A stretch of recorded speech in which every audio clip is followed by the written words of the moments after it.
Olá, irmãos, graça e paz da parte do Senhor e Salvador Jesus Cristo. Amém.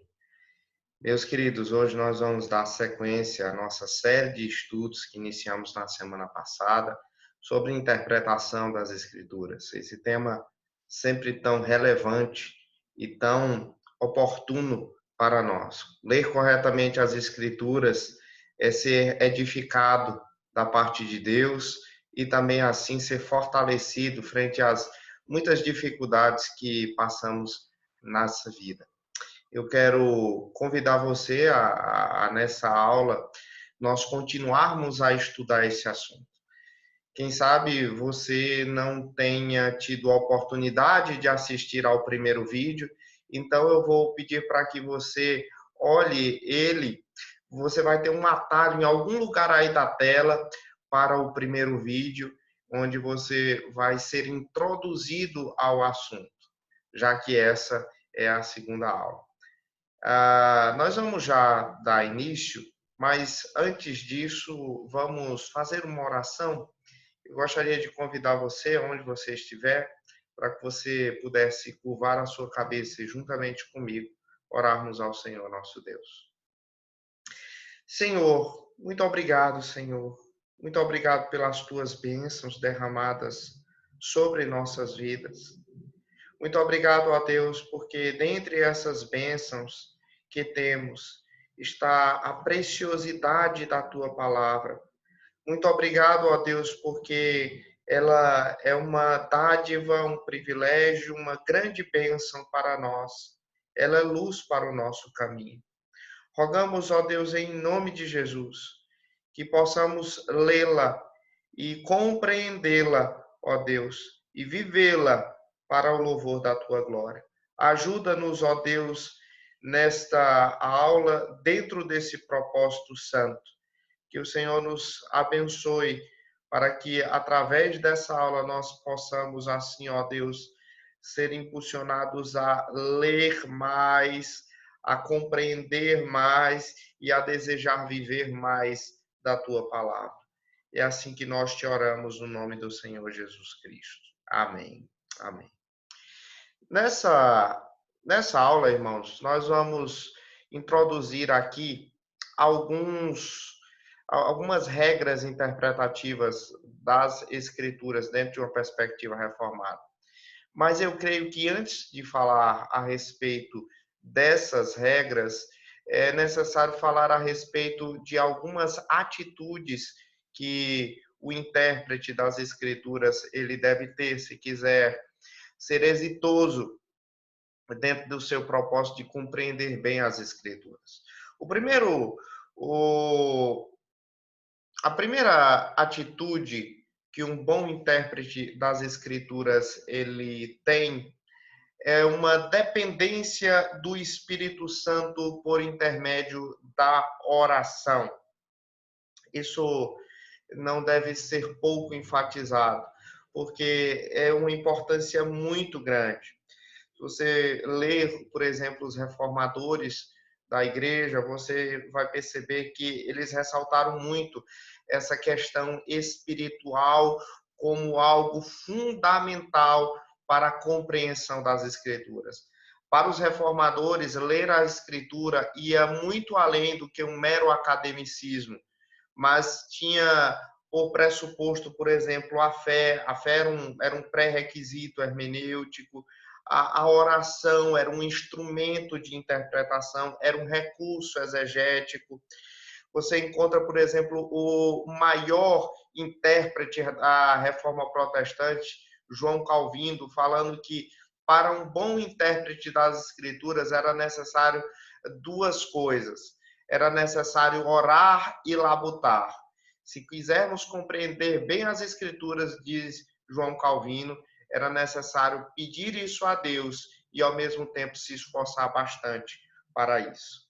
Então, meus irmãos, a oração ela é algo indispensável para o intérprete das Escrituras. Porque, embora regenerados, nós ainda temos uma natureza pecaminosa que, de alguma maneira, impede que nós tenhamos uma compreensão das Escrituras imediatamente e naturalmente, né? Era por isso que o salmista, lá no Salmo 119, ele orava assim ao Senhor: desvenda os meus olhos para que eu contemple as maravilhas da tua lei. Então é necessário orarmos ao Senhor, orarmos antes da leitura das Escrituras, orarmos durante a leitura das Escrituras e orarmos depois da leitura das Escrituras, a fim de que possamos compreendê-la corretamente.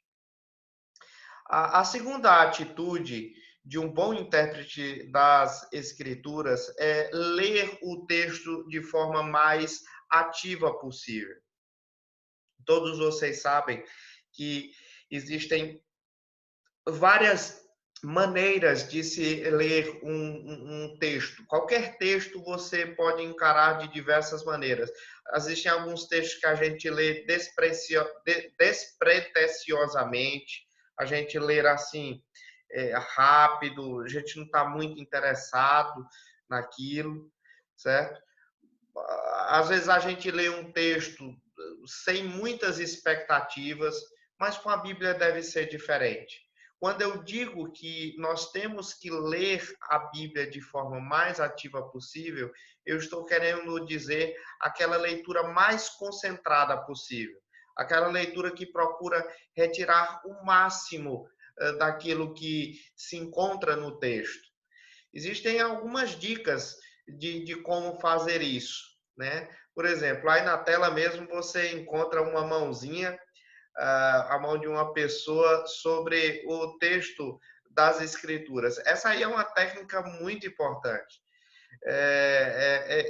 Essa técnica aí, por exemplo, ela faz com que mais um sentido nosso seja colocado para a leitura, para a tarefa da leitura bíblica.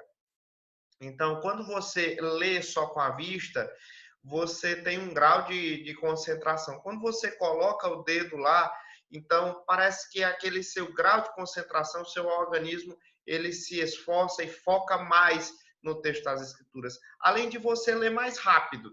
Eu queria que você depois fizesse um teste, que a leitura que você faz com a velocidade do olho apenas e depois com o auxílio do dedo. Você vai perceber que essas duas leituras, elas têm uma diferente rapidez. A com o dedo é muito mais rápido.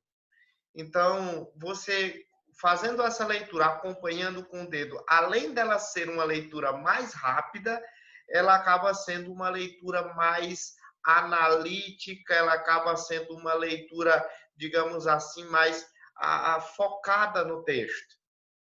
É uma boa estratégia. Uma outra boa estratégia para ler o texto de forma mais ativa possível é você fazendo repetidas leituras do texto.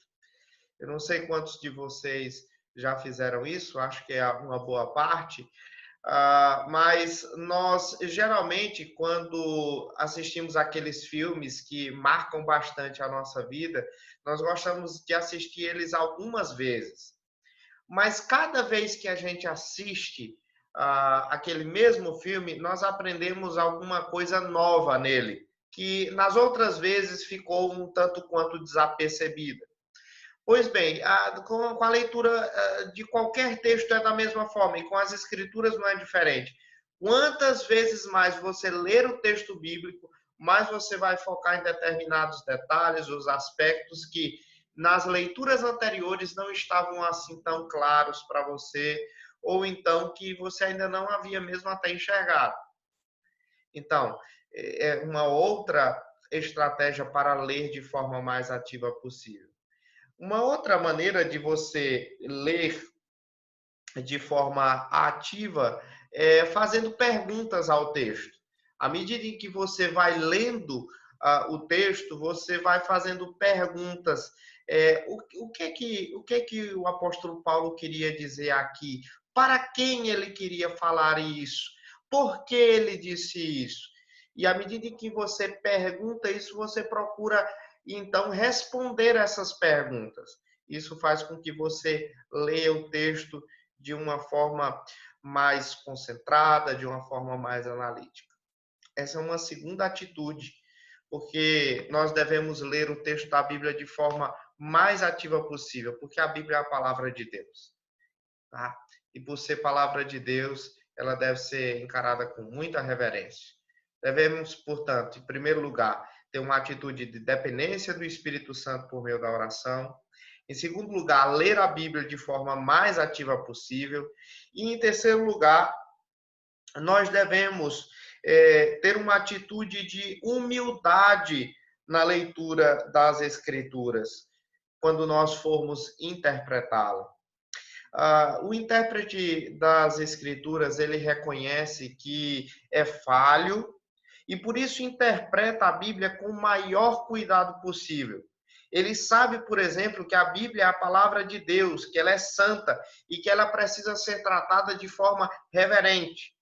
E por isso ele aplica todas as regras hermenêuticas que são assim expostos pelos nossos símbolos de fé, mas também busca auxílio de obras de outros reconhecidos intérpretes das Escrituras, que adquiriram conhecimento da parte de Deus ao interpretar esses textos das Escrituras.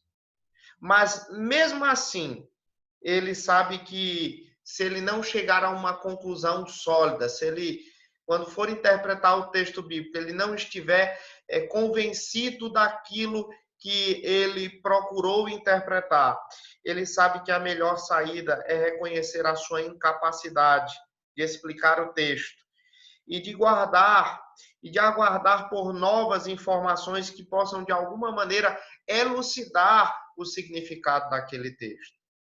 Essa é uma atitude de humildade, tá? Enfim, então essas são 3 atitudes.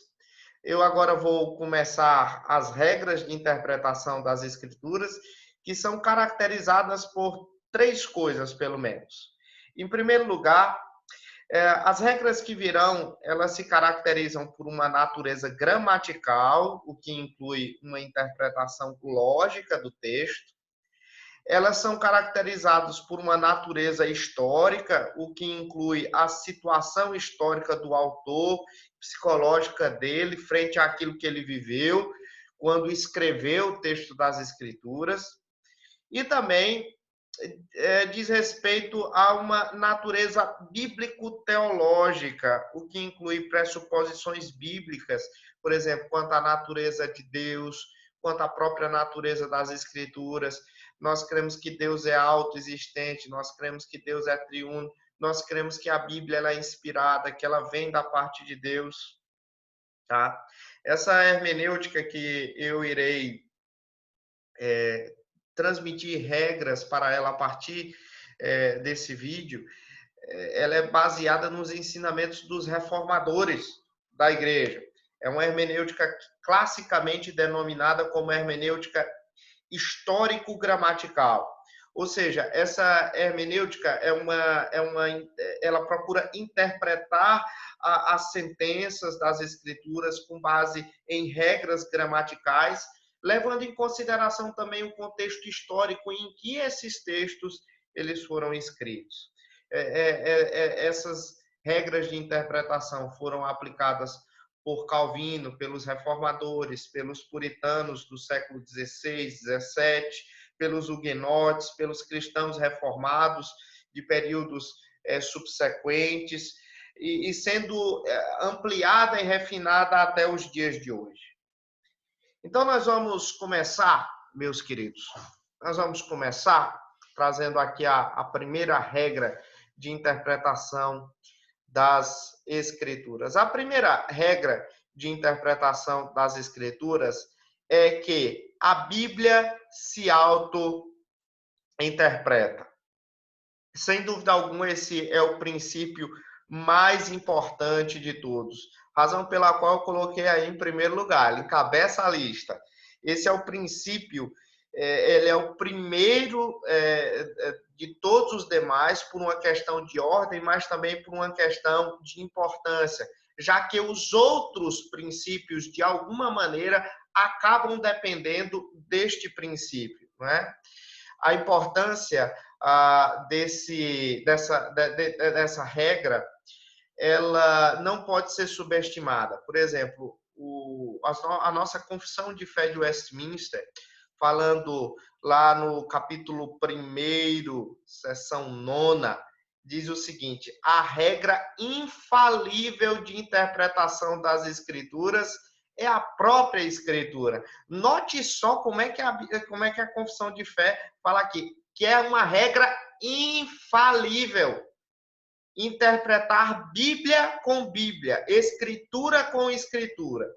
E, portanto, quando houver alguma questão acerca do genuíno e pleno significado de qualquer texto das Escrituras, sentido que não é único, que não é múltiplo, mas único, a mesma deve ser estudada e elucidada por outros textos que falem claramente. Então, o que a nossa confissão de fé está dizendo é o seguinte: nem todos os textos da Escritura nós vamos ter uma compreensão imediata e vai ser clara para nós. O que é que você deve fazer? Você deve procurar outros textos das Escrituras que são mais claros em seu significado, em sua interpretação, para que possa ajudar você a compreender melhor esse texto, que para você está um tanto quanto obscuro. Então, isso é importantíssimo. Essa regra, portanto, parte da premissa de que a Bíblia ela não se contradiz, porque ela é a palavra de Deus. Se alguém sabe interpretar corretamente a palavra de Deus, é o próprio Deus que interpretou as Escrituras e que inspirou as Escrituras.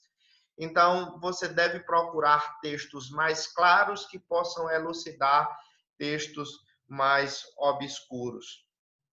E se a gente encontra, por exemplo, algum texto das Escrituras interpretando outro texto, essa interpretação ela nunca deve ser questionada, porque é uma interpretação inspirada da parte de Deus. Você encontra isso, sobretudo, no Novo Testamento, interpretando passagens do Antigo Testamento.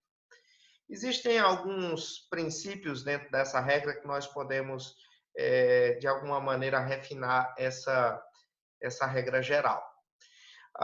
Mas antes disso, tem um caso bem interessante deste homem aí, barbudo, de barba branca. Esse homem aí é John Knox. Esse homem aí ele é o patriarca do presbiterianismo. No período da Reforma, ele se envolveu, juntamente com outros reformadores, em várias questões, ele se envolveu em várias controvérsias com católicos romanos. E certa vez ele foi convocado à presença da rainha Maria da Escócia, que lhe interrogou o seguinte: olha, você diz que a Bíblia ensina isso, e enquanto que os padres dizem que a Bíblia ensina outra coisa. Como é que eu vou saber quem é que está certo no meio disso tudo? E aí, John Knox, ele disse o seguinte para ela. Ele disse: a palavra de Deus é clara por si só. Havendo algum ponto obscuro, o Espírito Santo, que não contradiz a si mesmo, apresenta-o com mais clareza em outros textos. Então, perceba que aqui o John Knox ele está dizendo, em outras palavras, aquilo que a nossa confissão de fé falou, a confissão de fé de Westminster falou tempos depois, que a palavra de Deus, ela inspirada pelo Espírito Santo, ela não tem contradição, de maneira que ela pode elucidar a si mesma. E isso ela faz através da maneira como nós comparamos passagem com passagem mais clara, lançando luz em passagens que têm uma interpretação ou uma compreensão para nós mais obscura. Então, como é que a gente pode, então, trabalhar essa regra de a Bíblia se auto-interpretar? O primeiro conselho que eu tenho que dar para você, então, para a aplicação dessa regra, é que você deve procurar passagens mais claras que possam interpretar as mais obscuras, e não o inverso, porque você sabe que geralmente as seitas elas fazem justamente o inverso, elas pegam passagens mais obscuras e tentam lançar luz por essas passagens obscuras em passagens mais claras. E não é assim que acontece, tá? Então, em primeiro lugar, procure passagens mais claras que possam interpretar as mais obscuras. O segundo conselho que eu lhe dou para você aplicar essa regra de a Bíblia se auto-interpreta é que você procure identificar se o paralelo é real, ou seja, em fatos narrativos, se é doutrinário ou se é verbal, em palavras. Para cada um desses paralelos, se o paralelo for um paralelo, por exemplo, narrativo, se o paralelo for, por exemplo, de ordem doutrinária, em alguma epístola, ou se o paralelo for verbal, de palavra para palavra, você deve, portanto, ter atitudes diferentes em cada um desses paralelos. Tá? Por exemplo, se o paralelo for em narrativas, se o paralelo for real, então estabeleça conexões de informações que o texto apresenta. Por exemplo, vamos ver aqui um exemplo de como isso pode se dar. Por exemplo, texto lá de Mateus no capítulo 20, versículo 29 a 30. Fala que, saindo eles de Jericó, uma grande multidão o acompanhava, ou seja, acompanhava Jesus. E eis que 2 cegos assentados à beira do caminho, tendo ouvido que Jesus passava, clamaram. Essa é uma passagem muito conhecida do Evangelho de Mateus. Essa passagem, ela tem um paralelo lá no Evangelho segundo escreveu Marcos, lá no capítulo 10, a partir do versículo 46, que diz o seguinte: E foram para Jericó. Quando ele saía de Jericó, juntamente com os discípulos e numerosa multidão, Bartimeu, cego, mendigo, filho de Timeu, estava sentado à beira do caminho e, ouvindo que era Jesus o Nazareno, pôs-se a clamar. Você encontra aqui algumas informações no Evangelho de Mateus que você vai encontrar no Evangelho de Marcos escrito de uma forma diferente, tá? Então, o texto aqui diz, por exemplo, que lá em Mateus eram 2 cegos, e em Marcos diz que é apenas um cego. E aí, quem sabe, alguns de vocês devem estar se perguntando, mas e aí, pastor, quem é que estava certo? Mateus ou Marcos? Era um ou era 2? Meus irmãos, Mateus e Marcos, eles escreveram muito corretamente o texto. Eles estavam imbuídos naquele momento de registrar inspiradamente o texto das Escrituras. Ambos estavam corretos. Na verdade, irmãos, nós devemos o quê? Pegar uma passagem que para nós é mais obscura e procurar uma passagem que seja mais clara para lançar luz e para elucidar esse texto que para nós não está fácil de compreensão. Então, o Marcos aqui ele diz que é 1 e Mateus diz que é 2. O fato, irmãos, era que eram 2 cegos. Um deles se chamava, portanto, Bartimeu. Mas Marcos ele quis enfatizar que era apenas um cego e disse inclusive o nome dele, porque você sabe que muitas vezes nos evangelhos os evangelhos não registram o nome de pessoas que receberam aqueles milagres, porque muito provavelmente as pessoas a quem Marcos endereçou esse texto conheciam muito bem Bartimeu, ou pelo menos haviam ouvido falar a respeito dele. Então, ele resolveu, em vez de falar de 2, ele resolveu falar a respeito de um cego, que era conhecido da sua audiência original e que era, portanto, importante para os seus leitores identificar esse personagem que era conhecido para eles. Mas o fato era que eram 2. Só que Mateus resolveu enfatizar isso de forma genérica, enquanto que Marcos falou a respeito de um deles, tá? Então a Bíblia ela se auto-interpreta, tá? Então não existe contradição. Quando você encontrar algum texto narrativo que pareça de alguma maneira se contradizer, você lembre que as escrituras elas são inspiradas da parte de Deus, que elas não se contradizem, e aí você deve, portanto, tentar de alguma maneira harmonizar esses textos de maneira que eles possam não conflitar. Tá?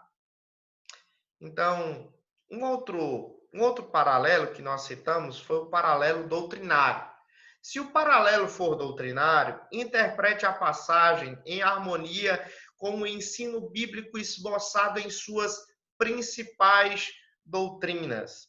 Vamos ter um exemplo disso. Por exemplo, o exemplo lá de Tiago, no capítulo 2, versículo 24, que diz o seguinte: uma pessoa é justificada por obras e não por fé somente.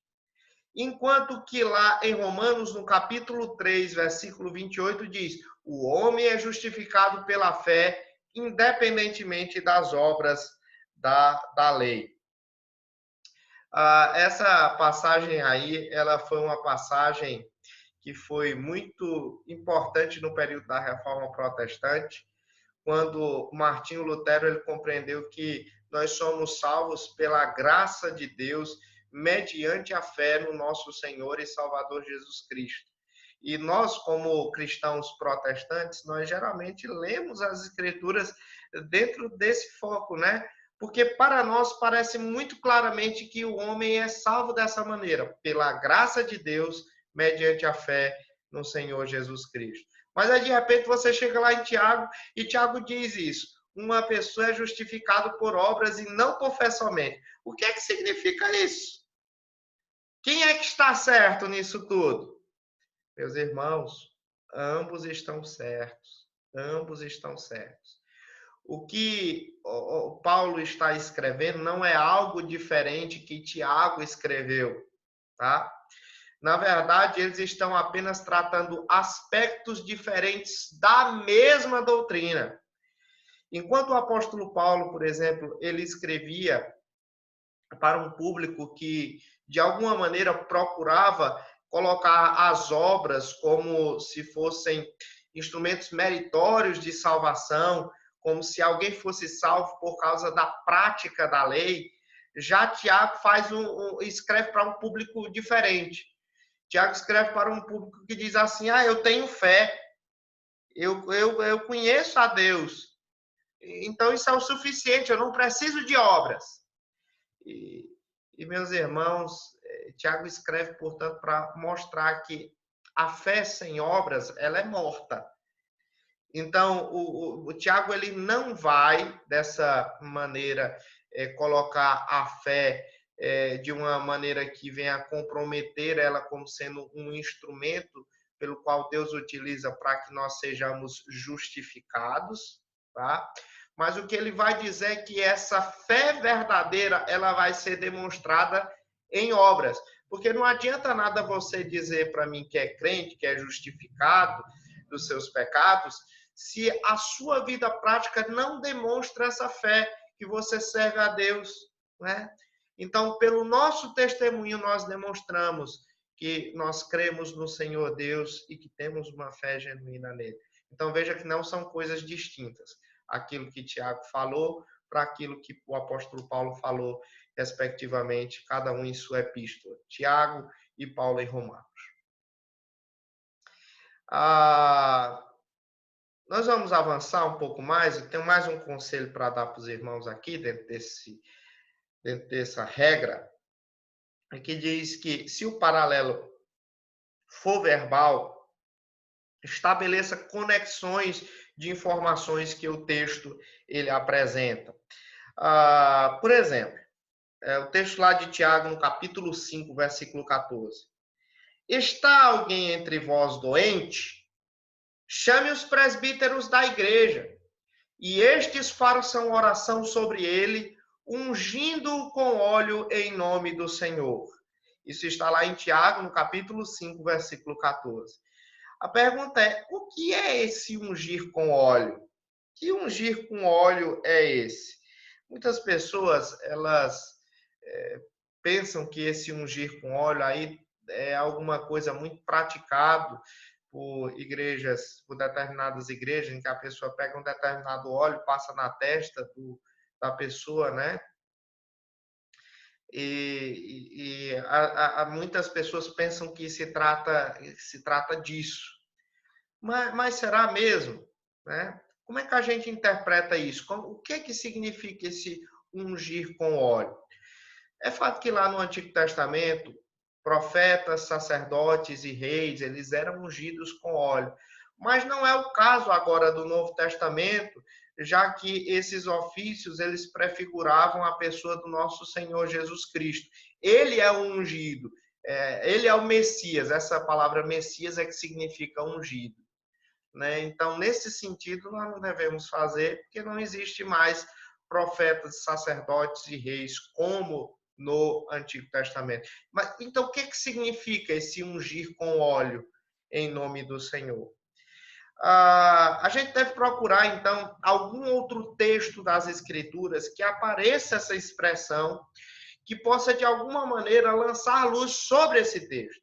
E aí eu encontro um texto lá de Lucas, no capítulo 10, versículo 34, que usa essa expressão. Veja só. Diz assim, que o bom samaritano, chegando-se aquele homem que estava, que foi assaltado, que estava quase moribundo ali, né? Pensou-lhe os ferimentos. Esse verbo pensar aí é o verbo ungir, tá? É o mesmo verbo. É como se fosse esfregar. É o mesmo verbo esfregar, né? Pensou-lhe os ferimentos, aplicando-lhes óleo e vinho. O que é que eu devo fazer? Eu devo ver como essa expressão é utilizada em Lucas e ver se ela se encaixa no contexto de Tiago, para aplicá-la ali. No contexto de Lucas, o óleo ele foi aplicado nos ferimentos de um homem que estava doente, que estava machucado. E parece que é o mesmo contexto lá de Tiago também, não é? Tiago nos fala a respeito de pessoas que estavam doentes e que estavam impossibilitadas de ir para a igreja. Então, o que o texto aqui está mostrando é que o óleo, como era comumente utilizado naquela época, era uma espécie de remédio, era algo cicatrizante e também analgésico de alguma maneira. Tá?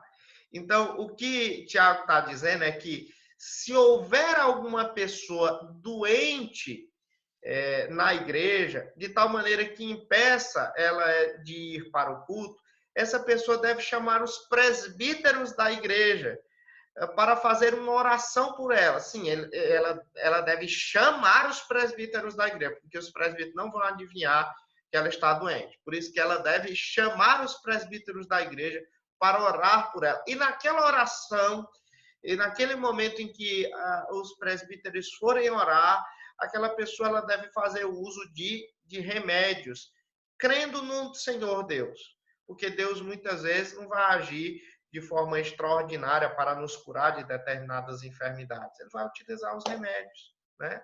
Então, existem algumas pessoas que, no afã de sua fé, dizem assim, pastor, Deus ele é todo poderoso, então se ele quiser me curar, ele vai me curar, independentemente de remédio, então eu vou parar de usar remédio. Não deve ser assim. Então, você deve orar, mas também você deve usar remédios, porque Deus ele não deixa de ser menos poderoso utilizando os seus remédios para tratar da sua enfermidade. Tá? Muito bem. Essa foi a primeira regra. A Bíblia se auto-interpreta. A segunda regra é que você deve analisar o gênero literário do texto que você está interpretando. Todo texto ele tem um estilo literário, tá? O estilo literário ele é caracterizado por algumas formas. Então, na Bíblia você encontra vários estilos literários. Você encontra narrativa, você encontra poesia, você encontra carta, você encontra gênero apocalíptico, você encontra vários gêneros. E cada um desses gêneros ele é escrito de uma maneira diferente. Ele tem características próprias. E você deve, portanto, identificar essas características a fim de que você não interprete um gênero literário da mesma maneira que você interpreta outro gênero literário. Afinal de contas, você não pode ler, por exemplo, narrativa como se fosse poesia, ou vice-versa. Senão vai acontecer problema. Você não vai interpretar de forma equivocada o texto da escritura, né? Ok?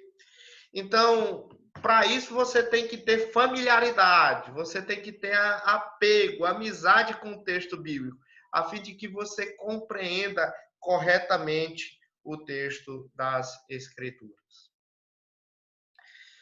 Então, vamos ver aqui. Se o texto que você estiver lendo for uma narrativa, se estiver contando alguma história, você deve identificar a mensagem que o autor transmite através dos personagens, dos seus problemas e das circunstâncias da história. Isso é importante, porque, diferentemente das narrativas que hoje nós produzimos, o texto das Escrituras, a moral do texto das Escrituras é implícita. Hoje em dia, quando a gente escreve narrativa, no final a gente diz assim, e o moral da história é esse. Bem, as escrituras, quando elas escrevem, elas têm uma moral, têm uma lição, mas geralmente essa lição, essa moral, ela está implícita no texto das escrituras, através de uma fala de um dos personagens principais, através, por exemplo, da repetição de uma frase, tá?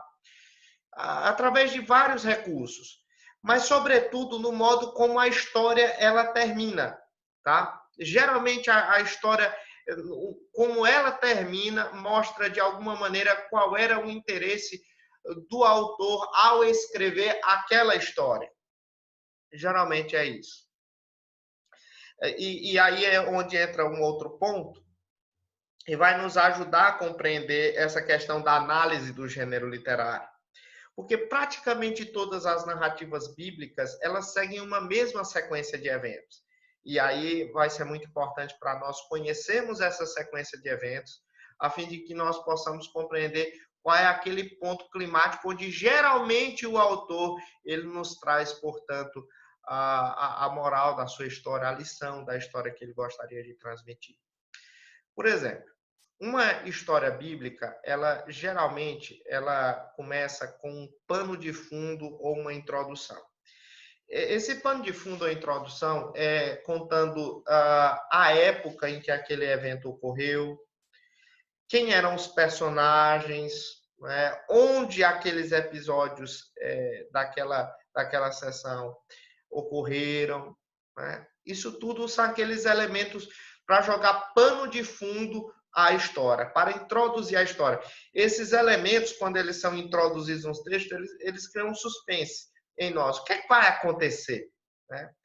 Depois que se dá essa introdução, mostrando esses personagens, onde eles moravam, em que época eles viviam, quem eles eram, acontece um problema, acontece uma complicação, certo? E o restante da narrativa é uma tentativa de resolver esse problema. Às vezes acontece que os personagens eles tentam resolver um problema, mas o que acontece é que surgem outros problemas, né? E relacionados àquele problema original. Até que chega num ponto da narrativa onde nós encontramos a solução do problema. Aqui é o clímax da narrativa. E, geralmente, nesse ponto, o autor ele já começa a nos dizer de forma implícita a moral, a lição que ele quer passar para nós no texto das Escrituras, né? E uma vez solucionado o problema, então o texto ele tem uma digressão rápida para uma conclusão. Quando ocorre uma conclusão? Quando ela é até necessária, tá? Então, via de regra, o texto das escrituras narrativas, eles têm 4 pontos principais: uma introdução, uma complicação, um clímax e, portanto, no final, uma conclusão, quando é necessário, tá? Vamos tentar aplicar isso em algum texto das Escrituras. Vamos utilizar o livro de Ruth como um exemplo. O livro de Ruth, ele começa com a apresentação dos personagens. Você vê isso lá no capítulo 1, versículo 1 e 2. Diz o seguinte: nos dias em que julgavam os juízes, ou seja, aí, o período em que esse episódio ele ocorreu, ou seja, era na época do juízo, não era uma época muito boa. Vá ler o livro de Juízes, você vai perceber isso, né? O texto diz que houve fome na terra que manava leite e mel. Que grande ironia! Houve fome na terra. E um homem de Belém de Judá saiu a habitar na terra de Moabe com sua mulher e seus 2 filhos. Este homem se chamava Elimeleque, sua mulher Noemi. Os filhos se chamavam Malom e Quilion, efrateus de Belém de Judá. Vieram à terra de Moabe e ficaram ali. Então, essa é a introdução do livro. O livro diz aqui, nesses 2 versículos, em que época ocorreu aquilo tudo, quais foram as circunstâncias, que personagens eram esses, certo? Então, introduziu o livro e nos causa um suspense. O que é que vai acontecer com eles lá na terra de Moab? Tá? Então, o problema que ocorre em seguida é a morte de Elimeleque, Malom e Quilion. Imediatamente após os 2 primeiros versículos que introduzem o livro, você vai encontrar o problema. Veja só, versículo 3 a 5. Morreu Elimeleque, marido de Noemi, e ficou ela com seus 2 filhos, os quais casaram com mulheres moabitas. Era o nome de uma Orfa e o nome da outra Ruth.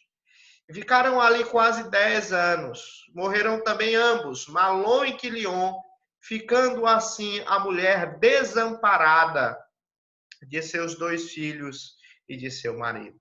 Que grande problema, hein? Então, lá em Moab, em vez deles encontrarem vida, eles encontraram morte. Procuraram sair lá da terra prometida para fugir da fome e encontrando lá na terra de Moab não vida, mas a morte. Que grande problema, que naquela época não havia pensão, não haviam esses auxílios que hoje a viúva tem. Naquela época, a mulher que ficava viúva passava uma grande dificuldade. Tá? Então, o que ocorre?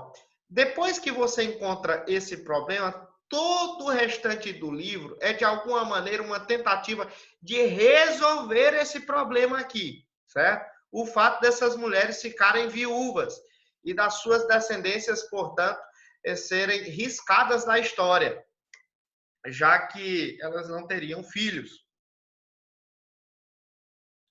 E aí você vai ver o livro até chegar no último capítulo, quando você encontra a resolução do problema, que é o casamento de Ruth e Boaz. Veja só. Ruth no capítulo 4, versículo 9 ao versículo 10. Então Boaz disse aos anciãos e a todo o povo: sois hoje testemunhas de que comprei da mão de Noemi tudo o que pertencia a Elimeleque, a Quilion e a Malom. E também tomo por mulher Ruth, a Moabita, que foi esposa de Malom, para suscitar o nome deste sobre a sua herança, para que este nome não seja exterminado dentre seus irmãos e da porta da sua cidade. Disto sois hoje testemunha. Pronto. O problema foi resolvido. Resolveu o problema dela. Tá? E aí o texto, portanto, ele vai ser concluído nos versículos seguintes, mostrando a descendência de Ruth e de Boaz. Olha só, e aqui vai estar a moral do texto, aqui vai estar a lição do texto. Versículo 18 a 21, capítulo 4. São estas, pois, as gerações de Pérez. Pérez gerou a Esrom. Esrom gerou a Rão. Rão gerou a Aminadab. Aminadab gerou a Nassom. Nassom gerou a Salmão. Salmão gerou a Boaz. Boaz gerou a Obed. Obed gerou a Jessé. E Jessé gerou a Davi. Eita, meus irmãos, percebam aqui, portanto, que o autor do livro de Ruth está dizendo que aquela mulher cuja história estava fadada a ser riscada dos anais da história, ela agora está num lugar muito proeminente. Ela é uma daquelas que fazem parte da linha de ascendência de Davi, né? Então, Davi, ele vai ser um dos descendentes dela, o maior personagem do Antigo Testamento, aquele rei que mais se identificava com o Senhor Jesus Cristo, aquele que é o filho de Davi, né? Isso tudo dentro de um contexto de grande dificuldade, ela sendo moabita, ela perdendo o esposo, a sua sogra numa situação muito difícil também. Então, esse livro foi escrito para quê? Esse livro foi escrito para mostrar justamente como Deus agiu na vida daquela mulher Ruth, para que por intermédio dela o rei Davi ele viesse à existência e assim pudesse governar a Israel, coisa que no período dos juízes estava carecendo bastante, carecia de um rei. Por isso que lá no livro de Juízes repete tanto, né? E naquela época não havia rei em Israel, cada um fazia o que bem entendia no seu próprio coração. Vamos dar sequência?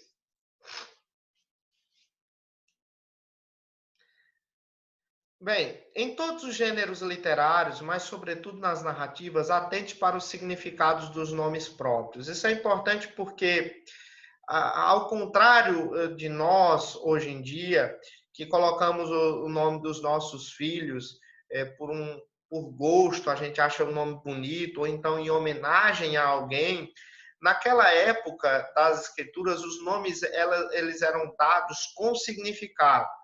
Geralmente, quando a criança nascia, se esperava até determinado período da vida dela em que surgisse uma característica daquela criança ou algum fato relacionado àquela criança que pudesse, assim, destacar algo nela. E aí se colocava o nome dela a partir daquele fato, daquela característica. Por exemplo, vamos ver aqui o nome Jacó. Jacó, todos nós sabemos que Jacó não era uma pessoa que falava muito a verdade, não. Por exemplo, lá em Gênesis 25, versículo 25 e 26, diz que saiu o primeiro ruivo, todo revestido de pelo, por isso lhe chamaram Esaú. Depois nasceu o irmão, segurava com a mão o calcanhar de Esaú, por isso lhe chamaram Jacó.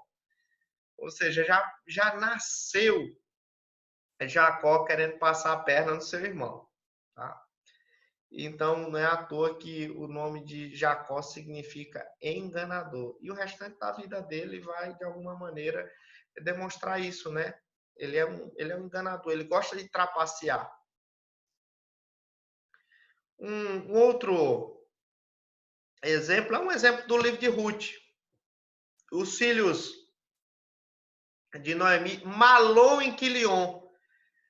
O texto lá do versículo 3 a 5, nós lemos que eles morreram, e eles morreram assim, na flor da juventude, né? Tinha acabado de casar, mas não, lá naquela época os jovens cavavam cedo, né? Mas aí eles morreram. O que é que isso significa? O nome Malom e Quilion. Fraco e deplorável. Porque ambos foram fracos e deploráveis o suficiente para morrer rapidamente, né? Nome Jabez. Jabez lá em 1 Crônicas, no capítulo 4, versículo 9, diz assim: foi Jabez mais ilustre do que seus irmãos, sua mãe chamou-lhe Jabez, dizendo, porque com dores o dei à luz. O que é que significa Jabez? Jabez significa dor, sofrimento. Já imaginou uma mãe colocando o nome de um filho de dor, sofrimento? Foi o que a mãe de Jabez fez com o filho dela. Jabez significa dor. Então você, de alguma maneira, sabendo o significado desses nomes, você de alguma maneira pode perceber algum aspecto da narrativa que foi ressaltado pelo autor. Algumas bíblias de estudo, nas notas de rodapé, acabam trazendo o nome de vários significados, o significado de vários nomes de personagens bíblicos. Atente para a estrutura literária própria da poesia bíblica, o paralelismo. O paralelismo, irmãos, é uma estrutura pequena de relação entre frases. Pode ser uma estrutura maior também, tá? Mas, via de regra, o paralelismo, ele coloca, como o próprio nome já diz, orações, frases em paralelo, tá? Existem 3 maneiras de fazer esse paralelo nos textos poéticos das Escrituras. No livro dos Salmos, no livro de Jó, no livro de Eclesiastes, Lamentações, tá? Que formas são essas? Existem 3 maneiras que são classicamente chamadas de paralelismo. Existe o paralelismo sinonímico, tá? No paralelismo sinonímico ocorre quando a segunda frase ela repete a ideia da primeira, só que com outras palavras, tá? Um exemplo aqui. O Salmo 2, versículo 1 a 4. Por que se enfurecem os gentios? E os povos imaginam coisas vãs? Note aqui que nesse primeiro versículo, você encontra aqui 2 orações e elas, via de regra, estão dizendo a mesma coisa, só que com palavras diferentes. Gentios, povos, imaginar coisas vãs, enfurecer, afinal, a mesma coisa, tá? Então, a segunda frase, ela repete a mesma ideia da primeira. Veja só aqui a segunda. Os reis da terra se levantam e os príncipes conspiram. Reis da terra, príncipes. Levantar, conspirar. Mesma coisa. Veja a próxima aí. Contra o Senhor e contra o seu ungido. Contra. O Senhor ungido. Se lançar contra o ungido do Senhor, ou seja, naquela época, o rei de Israel, era a mesma coisa de que se levantar contra o próprio Senhor, que havia constituído a Davi e a sua descendência como os reis de Israel. E o texto continua dizendo: rompamos os seus laços e sacudamos de nós as suas algemas. Então, veja só, rompamos, sacudamos. Laços e algemas, mesma coisa. E aí o texto ele conclui dizendo: ri-se aquele que habita nos céus, o Senhor zomba deles. Rir e zombar, mesma coisa. Quem é que habita nos céus? É o Senhor. Então, nós vemos aqui no Salmo 2, versículo 1 a 4, vários paralelismos sinonímicos, em que existe um paralelo de ideias entre os versículos aqui. Um outro paralelismo é o paralelismo que a gente chama de paralelismo antitético. O paralelismo antitético ele ocorre quando a ideia da segunda frase ela acaba sendo contrastada com a ideia da primeira frase. Vamos ver aqui um exemplo disso. O Salmo 1, versículo 6. Pois o Senhor conhece o caminho dos justos, mas o caminho dos ímpios perecerá. Então, veja só, o texto aqui está nos falando que, se por um lado o Senhor conhece o caminho dos justos e vai abençoar os justos, porque o justo, lá no início do Salmo 1, diz que ele é bem-aventurado, já o caminho do ímpio, que o Senhor Deus também conhece, ele vai perecer. Mas o caminho dos ímpios perecerá. Tá? Então, o paralelismo antitético, ele mostra algo em uma frase, ele vai mostrar o outro lado da mesma moeda na outra frase, digamos assim. São 2 faces da mesma moeda, tá? Digamos assim.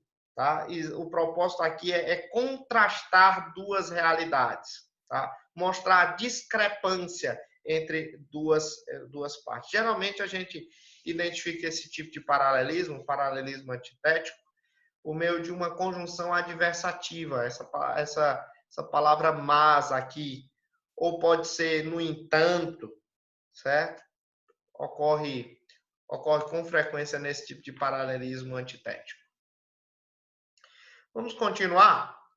O último paralelismo é um paralelismo sintético. O paralelismo sintético, ele ocorre quando a segunda frase acaba de alguma maneira completando o sentido da primeira, tá?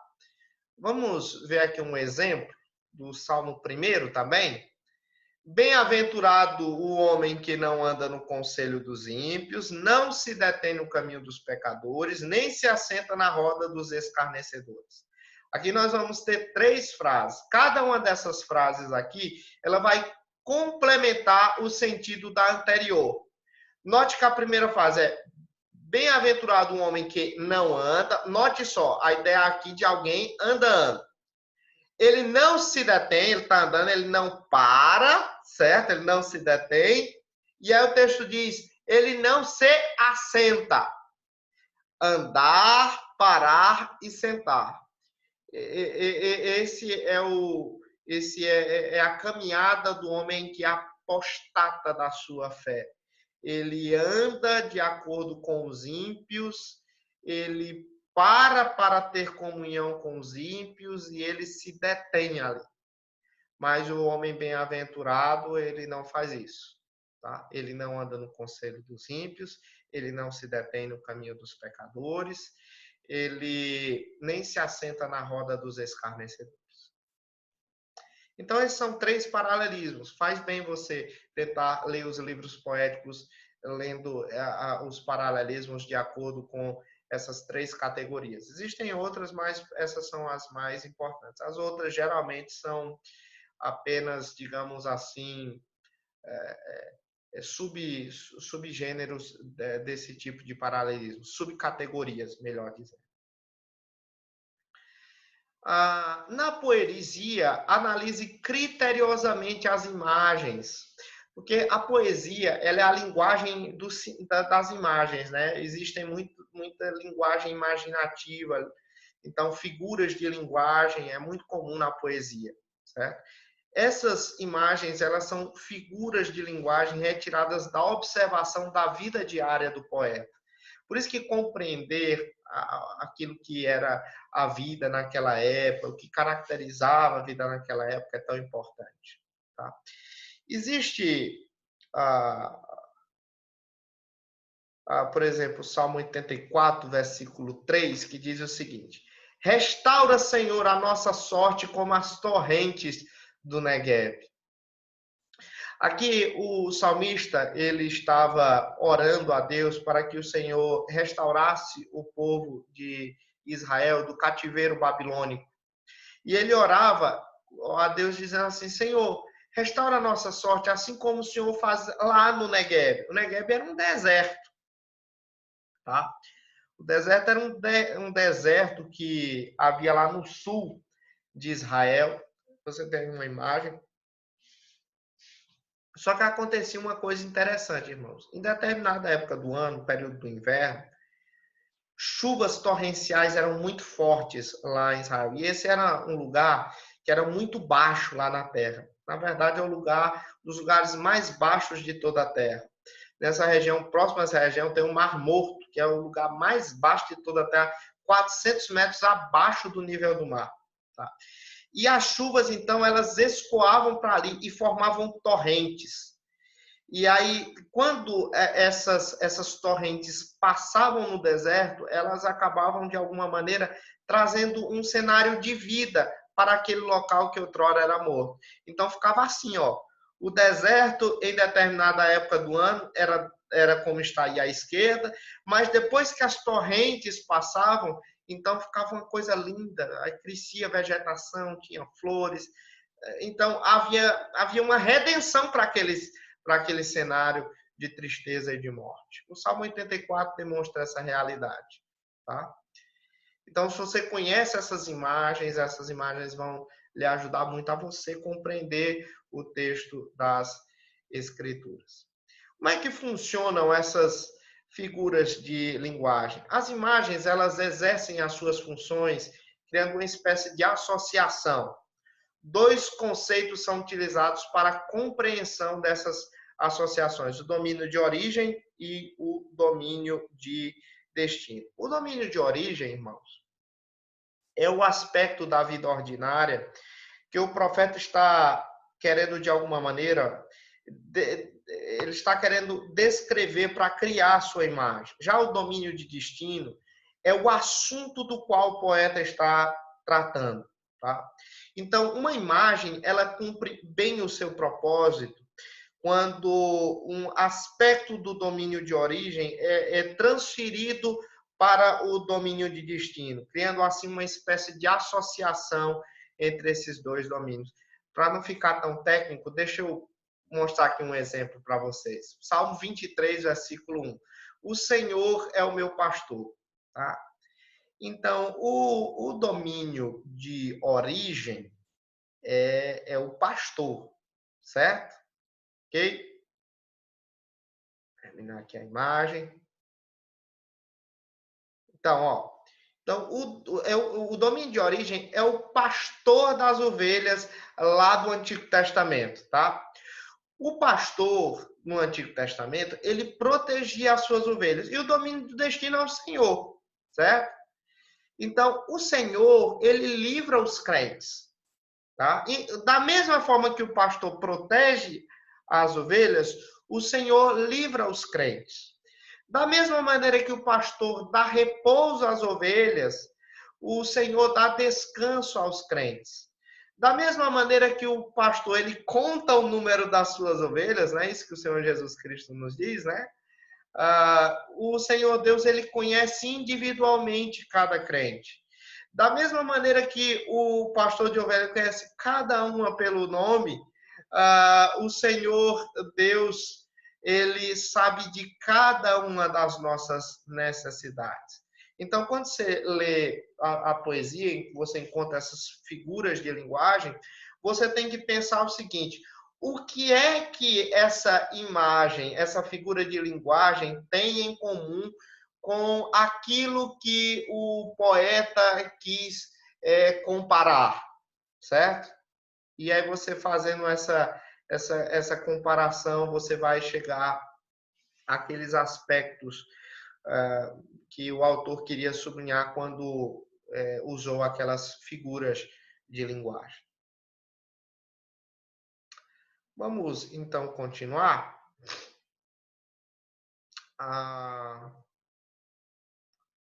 Nas parábolas, o significado está relacionado às pessoas e às circunstâncias que constituíam o público original.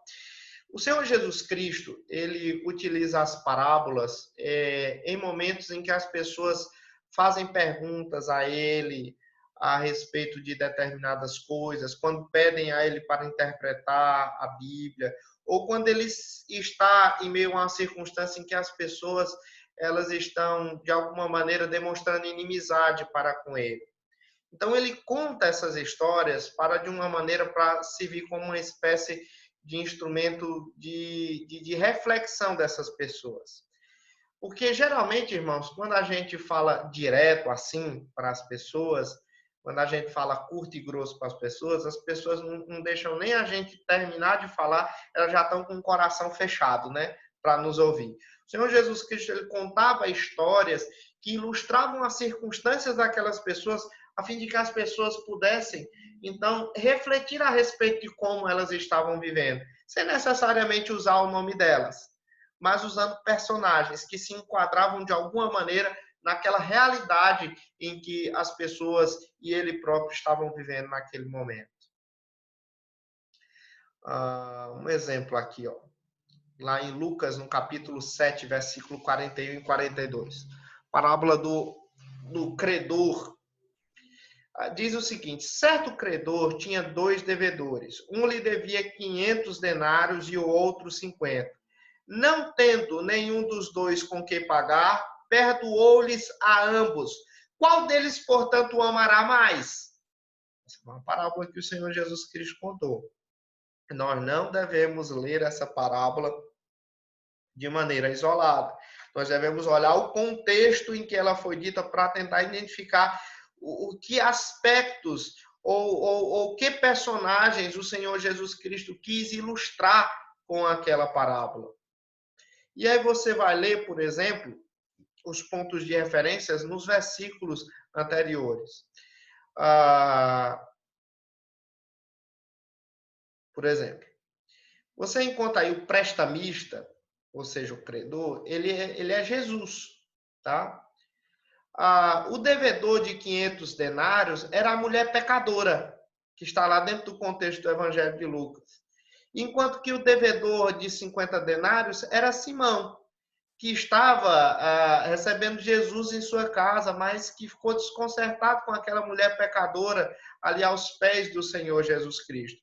Foi por causa que Simão estava pensando aquilo tudo que o Senhor Jesus Cristo contou aquela parábola, mostrando que aquela mulher, por mais que ela tivesse pecado, ela era alvo do amor de Deus, ela estava arrependida de seus pecados. Por isso que o Senhor Deus, em Cristo Jesus, havia lhe perdoado os pecados.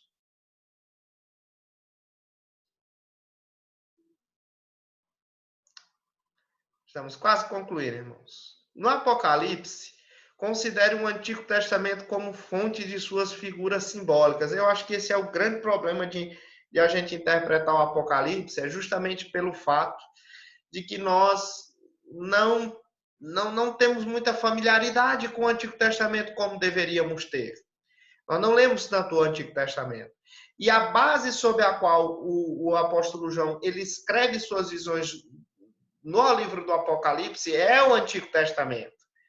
Eu vou dar aqui um exemplo.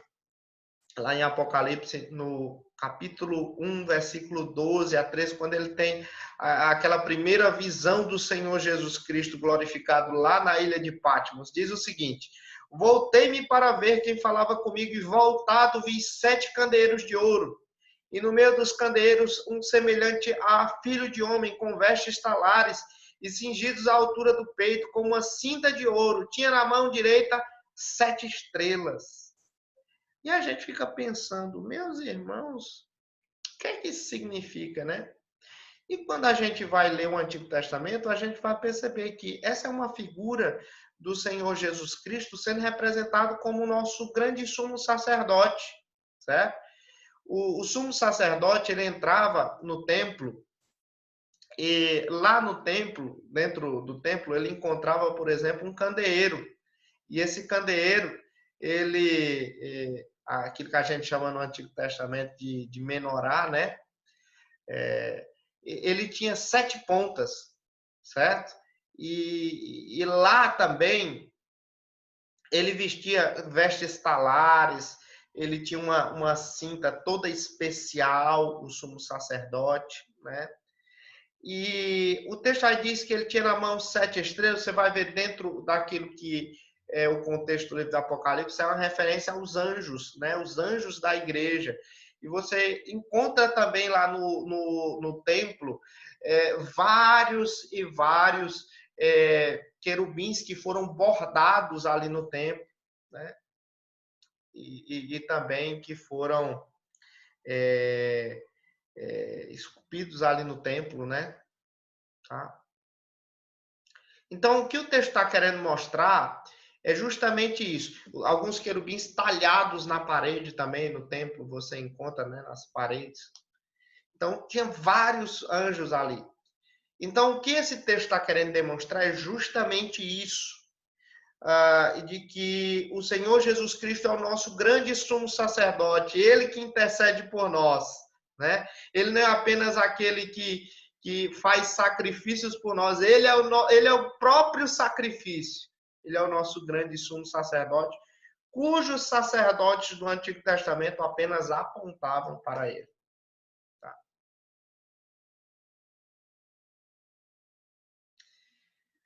Nas epístolas, tente dividir o texto em parágrafos, resumindo-os em proposições.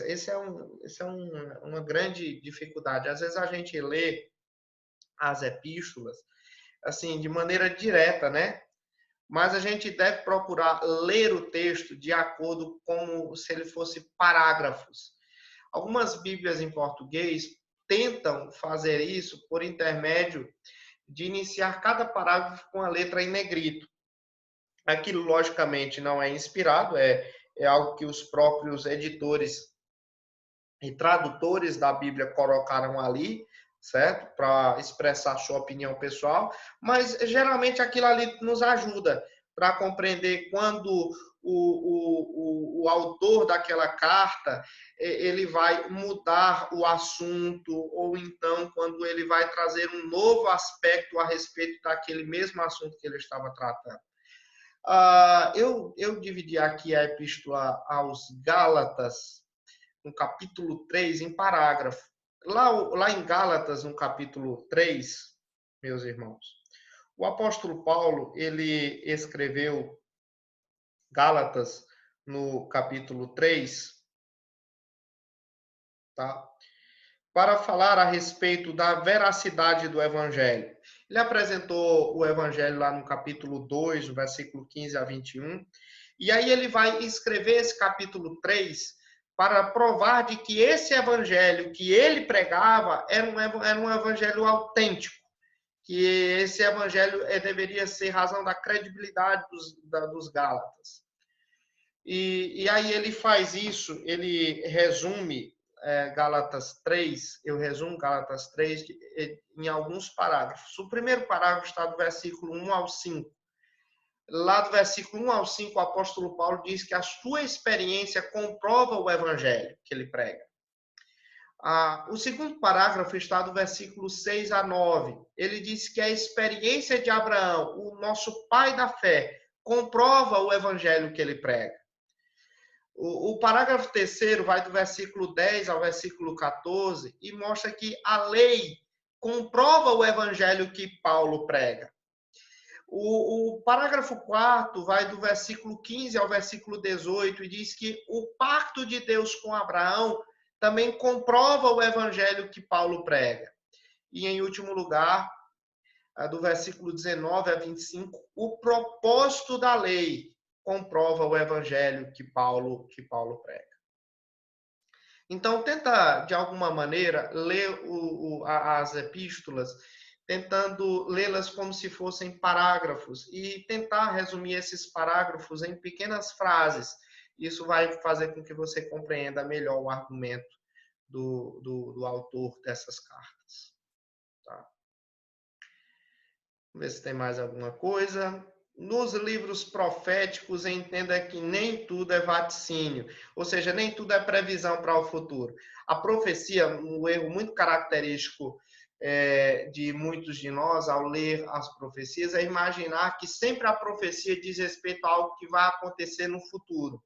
Mas nem sempre. Os profetas, eles funcionavam como uma espécie de mensageiros da parte de Deus, tanto para prever coisas que aconteceriam no futuro, tanto para alertar também aos crentes daquela época em que viviam a respeito de determinadas coisas que eles estavam praticando, vivendo, né? Às vezes era para repreender a respeito de determinada prática que estavam fazendo, práticas pecaminosas.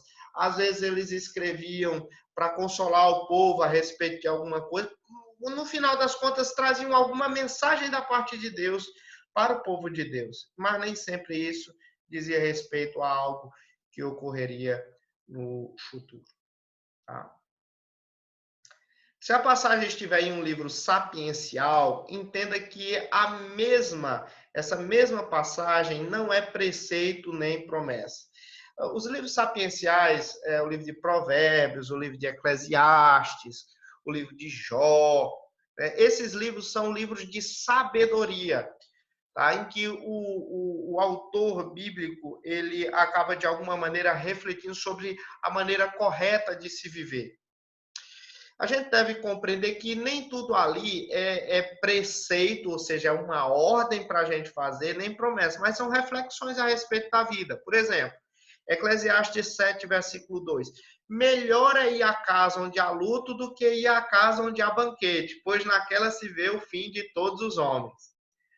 Meus irmãos, eu tenho certeza que todos nós, eu e vocês, nós não gostamos de ir para velório. Nós não gostamos, de jeito nenhum.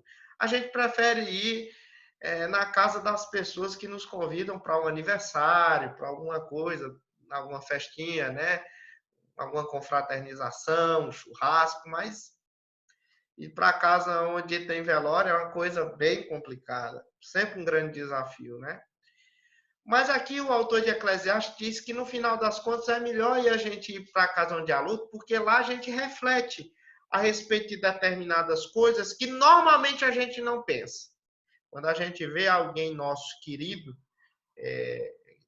para ser sepultado, a gente reflete a respeito de que um dia vai prestar contas diante de Deus, né? Que vai passar desta vida para a outra. E como é que será tudo aquilo que nos leva a ter uma vida de temor, coisa que geralmente na época de alegria, de felicidade, a gente não reflete. Tá? O livro de Eclesiastes nos fala a respeito disso. Por exemplo, o Provérbios 19, versículo 7. Se os irmãos do pobre o aborrecem, quanto mais se afastarão dele os seus amigos? Corre após ele com súplicas, mas não os alcança. Esse texto ele não deve ser entendido aí como uma previsão de que algo vai acontecer. Por exemplo, se a sua família desamparar, todo mundo vai lhe desamparar. Não. O texto está dizendo que geralmente isso pode ocorrer em famílias. Ora, se os próprios da casa, da própria família não ajudam, quem dirá de fora, não é? Mas nós sabemos, irmãos, por vários casos, quem sabe até alguns de vocês estão aí me escutando, que já tiveram familiares que lhe deram as costas, mas que outras pessoas que você menos imaginava, às vezes, irmãos até da própria igreja, estenderam a mão para você, para lhe ajudar diante de situações difíceis, né? Tá? Mas isso são, portanto, os livros de sabedoria, via de regra, são reflexões a respeito da vida. Você não deve tomar aquilo como preceito ou como uma promessa, uma previsão de que aquilo vai acontecer. Na literatura sapiencial, identifique o caráter da passagem, que pode ser proverbial ou a respeito dos mistérios da vida. Eu já falei para os irmãos a respeito disso. Tem um exemplo aí proverbial, em Provérbios 22, versículo 1. Mais vale o bom nome do que as muitas riquezas, e o ser estimado é melhor do que a prata e o ouro. Irmãos, existem coisas que dinheiro não compra, e a honra e a moral é uma delas. Saber que você é uma pessoa honesta, né? Isso não tem preço. Então, isso é um dito proverbial. Veja só o mistério da vida. Eclesiastes 3, versículo 1. Tudo tem o seu tempo determinado. E há tempo para todo propósito debaixo do céu. Há tempo de nascer e tempo de morrer. Isso aí é o autor de Eclesiastes falando a respeito dos mistérios da vida. Coisa que é muito comum também nos livros sapienciais. Tá? Meus queridos, por que esses detalhes literários são tão importantes? Esses detalhes literários, eles são muito importantes para nós, porque o conhecimento desses padrões determina o que o leitor deve esperar nas páginas que lê, criando assim uma predisposição mental que facilitará o processo interpretativo. O benefício disso, irmãos, é que isso já explica para você o que é que você vai encontrar nos textos das Escrituras, né? E isso faz com que acabe de alguma maneira facilitando com que você lê esse texto e compreendendo já imediatamente ele, tá? Essa é a grande vantagem.